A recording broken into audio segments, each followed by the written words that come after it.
Hi everyone, అందరికీ నమస్తే. నేను మీ సింధుని. Welcome back to our channel fashion by Sindhu. Climate చాలా కూల్గా అయిపోయింది కదండి. ఎక్కడ చూసినా వర్షాలు పడుతూ, దట్టు ఈ మాన్సూన్ సీజన్లో ఈవినింగ్ టైం వేడివేడిగా స్నాక్స్కి బజ్జీలు పకోడీలు అనేవి చాలా మంది ప్రిఫర్ చేస్తుంటారు. మరి అలాంటి వారందరి కోసమే ఇవాళ నేను మన ఛానల్లో అరటికాయతో బజ్జీలు ఎలా ప్రిపేర్ చేయాలో చూపిస్తున్నాను. So let's get in to the recipe. Preparation కోసం మనం కూరకి యూజ్ చేసే పచ్చి అరటికాయ ఉంటుంది కదా, అది ఒకటి తీసుకున్నాను. అరటికాయకి 2 ఎడ్జెస్ కూడా నైఫ్ యూజ్ చేసి కట్ చేసి పీలర్తో పైన స్కిన్ మొత్తం కూడా పీల్ ఆఫ్ చేశాను. ఇప్పుడు అరటికాయని ఒకసారి వాష్ చేసుకుని ఈ అరటికాయని వీడియో క్లిప్లో చూపిస్తున్నట్టు ముక్కలు అనేవి పొడుగ్గా కట్ చేసుకోవాలి.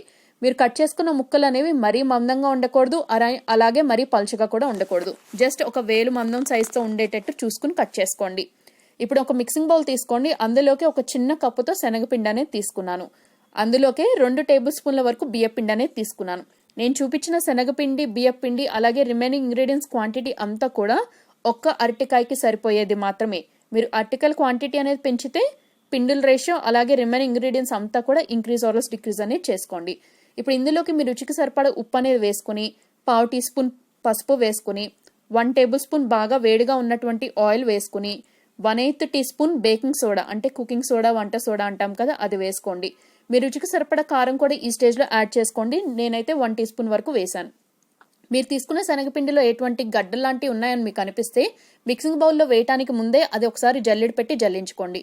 ఇప్పుడు ఈ ఇంగ్రీడియంట్స్ అన్నీ కూడా స్పూన్ హెల్ప్ పెట్టి ఒకసారి బాగా కలుపుకొని అవసరానికి తగినట్టు వాటర్ అనేది బ్యాచెస్లో కొద్దిగా యాడ్ చేసుకుంటూ వీడియో క్లిప్లో చూపిస్తున్నట్టు పిండి కన్సిస్టెన్సీ అనేది మరీ పలుచగా ఉండకూడదు, అలా అని మరీ మందంగా కూడా ఉండకూడదు.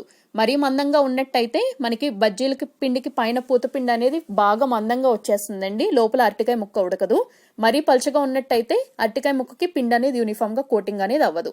సో వాటర్ అనేది తగినట్టుగా అడ్జస్ట్ చేసుకుంటూ సెమీ థిక్ కన్సిస్టెన్సీలో లంప్స్ లేని బ్యాటర్ అనేది ప్రిపేర్ చేసుకుని రెడీగా ఉంచుకోవాలి.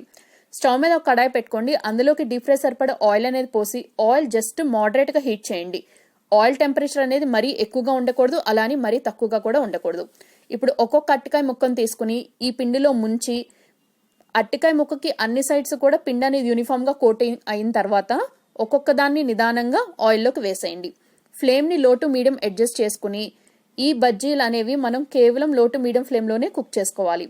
మనం రిమైనింగ్ పకోడీలు అలాగే బజ్జీలు కుక్ చేసుకున్నట్టు మీడియం టు హై ఫ్లేమ్ పెట్టకూడదండి. ఎందుకంటే అరటికాయ బజ్జీలకి పైపిండి అనేది త్వరగా బ్రౌనిష్ కలర్ అనేది వచ్చేస్తుంది. మనకి పైన కలర్ వచ్చేసింది కదా అని మనం ఇమీడియట్ గా డ్రైన్ ఆఫ్ చేస్తే లోపల ముక్క అనేది అలాగే పచ్చిగా ఉంటుంది. సో లో టు మీడియం ఫ్లేమ్ లోనే అటు ఇటు కూడా ఫ్లిప్ చేసుకుంటూ మంచి గోల్డెన్ బ్రౌన్ కలర్ వచ్చే వరకు కుక్ చేసుకోండి.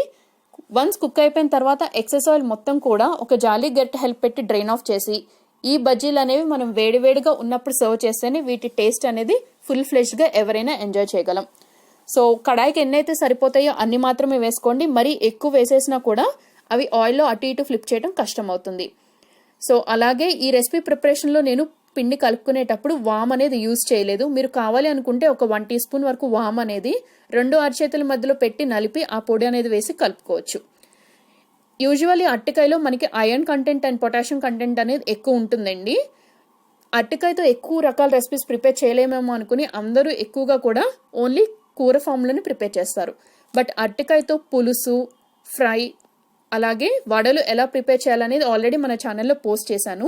కుదిరితే వాటి తాలూకా లింక్స్ అనేవి నేను పైన ఐకార్డ్లోను అలాగే చివరి ఎండ్ స్క్రీన్లో షేర్ చేస్తాను. తప్పకుండా వాటిని కూడా ఒకసారి చెక్ చేయండి. అరటికాయని వీలైనంత మాక్సిమం మీ డైలీ డైట్లో తీసుకోవడానికి ట్రై చేయండి. ఐరన్ డెఫిషియన్సీ ఉన్న వాళ్ళకి అరటికాయ అనేది ఒక మంచి సోర్స్గా హెల్ప్ అవుతుంది. సో చూసారు కదా, మనం తీసుకున్న క్వాంటిటీతో ఇంగ్రీడియంట్స్తో ప్రిపేర్ చేసిన బజ్జీలు అనేవి ఎంత ఫ్లఫీగా వచ్చాయో, టేస్ట్ కూడా అంతే ఈక్వల్గా బాగుందండి. సో అందరికీ ఈ రెసిపీ నచ్చింది అనుకుంటున్నాను. తప్పకుండా ట్రై చేయండి. రెసిపీ నచ్చితే వీడియోకి ఒక లైక్ ఇవ్వండి. ఫ్రెండ్స్ అండ్ రిలేటివ్స్కి మర్చిపోకుండా వీడియో షేర్ చేయండి. ఛానల్ని ఫస్ట్ టైం విజిట్ చేసినట్టయితే ఇప్పుడు దాకా సబ్స్క్రైబ్ చేసుకోకపోతే ఇప్పుడే సబ్స్క్రైబ్ చేసుకోండి. పక్కనే ఉన్న బెల్ ఐకాన్ యాక్టివేట్ చేసుకుని ఆల్ అనే ఆప్షన్ని కూడా మర్చిపోకుండా సెలెక్ట్ చేసుకోండి. అప్పుడు మాత్రమే నేను పెట్టే వీడియో నోటిఫికేషన్స్ అనేవి రెగ్యులర్గా మీ ఇన్బాక్స్లోకి వస్తాయి.